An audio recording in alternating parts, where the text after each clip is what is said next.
Hey guys, and welcome back to another viral video. Okay, I'm kidding, but let's see if we can get at least 10 likes on this one.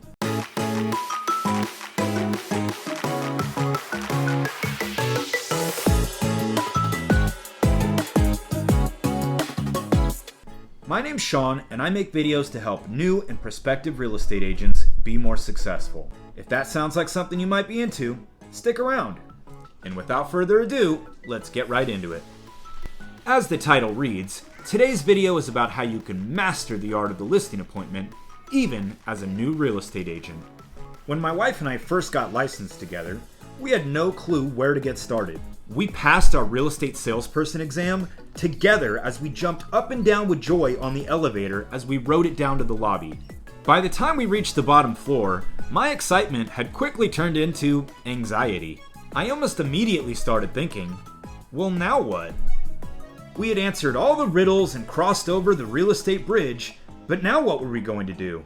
We had learned a lot through our studies, but let's face it, preparing for your real estate exam does little to prepare you for the actual work of a real estate agent. We knew enough to know that we didn't really know anything.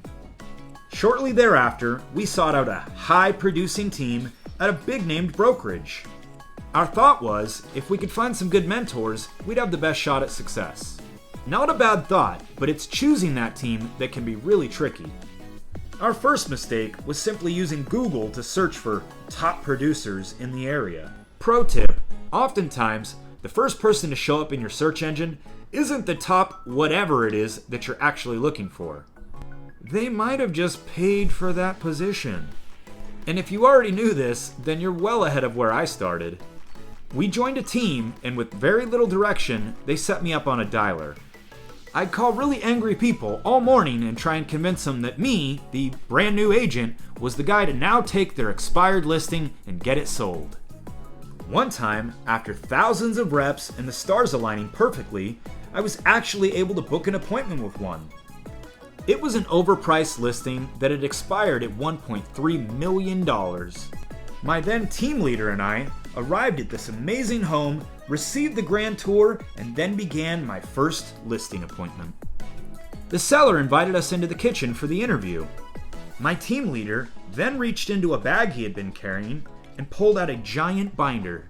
To my dismay, it wasn't his epic POG collection or a binder full of baseball cards, but instead, what must have been the world's most impressive listing presentation.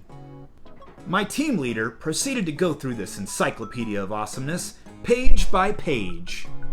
The first page was this high-resolution photo of a home even more impressive than the mansion we were in. It said something like, "Who we are," and had this really heartfelt mission statement from our brokerage. The second page was more or less the same stuff, but way better. The third page or so had some really impressive stats, from the brokerage of course. The fourth or fifth page had some killer photography work from previous listings, also from the brokerage. And about 6 or 7 pages into this captivating pitch, the seller stopped my team leader right there. I thought to myself, boom baby, this is where we get the listing. Only the seller's body language and his face were saying something completely different. He was very unimpressed. After saying as much, he somewhat politely saw us to the door. We got back in the car, and I was extremely disappointed. How did this seller possibly resist this incredibly impressive binder of substantiation? My next listing appointment came after meeting a man at an open house I was hosting. The man came in saying all the right things. He said his sister lived on the street, and he wanted to buy the house that I was hosting badly. But he would need to get his home sold first. Myself and my other team leader arrived at the gentleman's home shortly after open house. She told me the importance of scheduling the appointment immediately while the emotions were still high.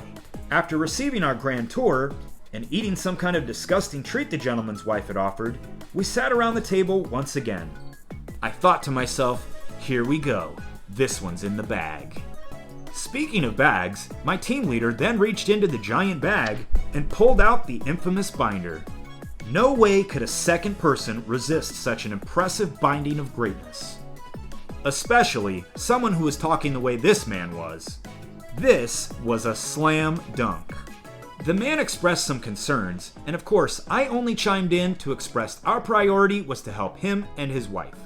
After apparently too much rapport building on my part, and a few kicks under the table from my team leader, she proceeded to hoist this glorious binder of grandeur onto the dining table. Page by page she went, zinging stats and accomplishments the brokerage had set.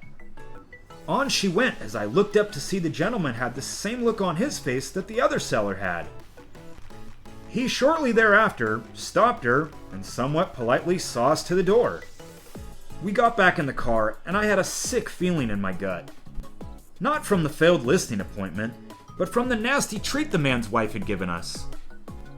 I realized in that moment, and after these 2 miserably failed attempts, that binder-ish wasn't for me. Fast forward to now, and my conversion rate is much, much better. And I don't tow around a clumsy binder of my accomplishments, or worse yet, somebody else's. As I always say, everything works, but these 2 strikes at the plate were enough for me to reach for another bat. So what do I bring to a listing appointment now? Well, besides a great attitude and my smoking hot wife, maybe a pen and pad to take some notes. No binder, no PowerPoint presentation, and usually not even a listing contract. Nope, just us being friendly, adding value where we can, and answering as many questions as possible. We focus on getting to know the seller's concerns and assuring them with solutions that make sense. Making a connection is so important. People want to work with someone that they know, like, and trust. For me personally, I've found pulling out a giant binder is usually both unimpressive and very salesy. Real estate is the relationship business, and I want to build lifelong relationships with my clients.